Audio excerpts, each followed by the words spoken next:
അന്താരാഷ്ട്ര മയക്കുമരുന്ന് വിരുദ്ധ ദിനത്തിൽ സിപിഐഎം പറവൂർ ഏരിയ കമ്മിറ്റിയുടെ ആഭിമുഖ്യത്തിൽ ലഹരി വിരുദ്ധ ബ്രിഗേഡ് പ്രഖ്യാപിച്ചു. ബ്രിഗേഡ് പ്രഖ്യാപന സമ്മേളനം പ്രശസ്ത ഹൃദ്രോഗ വിദഗ്ധനും പൊതുജനാരോഗ്യ പ്രവർത്തകനുമായ ഡോക്ടർ ജോ ജോസഫ് ഉദ്ഘാടനം ചെയ്തു. അന്താരാഷ്ട്ര മയക്കുമരുന്ന് വിരുദ്ധ ദിനത്തിൽ സിപിഐഎം പറവൂർ ഏരിയ കമ്മിറ്റിയുടെ ആഭിമുഖ്യത്തിലാണ് ലഹരി വിരുദ്ധ ബ്രിഗേഡ് പ്രഖ്യാപനം നടത്തിയത്. പറവൂർ കേസരി ബാലകൃഷ്ണപിള്ള സ്മാരക ടൗൺ ഹാളിൽ നടന്ന ലഹരി വിരുദ്ധ ബ്രിഗേഡ് പ്രഖ്യാപന സമ്മേളനം പൊതുജനാരോഗ്യ പ്രവർത്തകനും പ്രശസ്ത ഹൃദ്രോഗ വിദഗ്ധനുമായ ഡോക്ടർ ജോ ജോസഫ് ഉദ്ഘാടനം ചെയ്തു.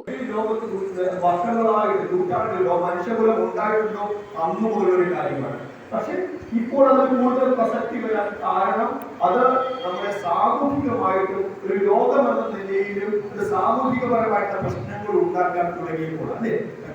സാക്ഷരതാ പ്രസ്ഥാനത്തിലൂടെ നിരക്ഷരതയെ കേരളം തുടച്ചു നീക്കിയതുപോലെ ജനകീയ ഇടപെടലിലൂടെ മയക്കുമരുന്ന് ഭീഷണിയെ ഇല്ലാതാക്കാനാവൂ എന്നും അതിനായി സിപിഎം നടത്തുന്ന ജനകീയ ഇടപെടൽ മാതൃകാപരമാണെന്നും അദ്ദേഹം പറഞ്ഞു. കേരള ഗ്രന്ഥശാല സംഘം സംസ്ഥാന president doctor K V Kunhikrishnan അധ്യക്ഷനായി. CPM area secretary T V Nithin, P S Shaila, T R Bose, K A Vidyanandan, K J Shine, A Sanilkumar, M Rahul എന്നിവർ സംസാരിച്ചു. തുടർന്ന് എല്ലാവരും ചേർന്ന് ലഹരി വിരുദ്ധ ജ്വാല തെളിയിച്ച ശേഷമാണ് ബ്രിഗേഡ് പ്രഖ്യാപന സമ്മേളനം സമാപിച്ചത്.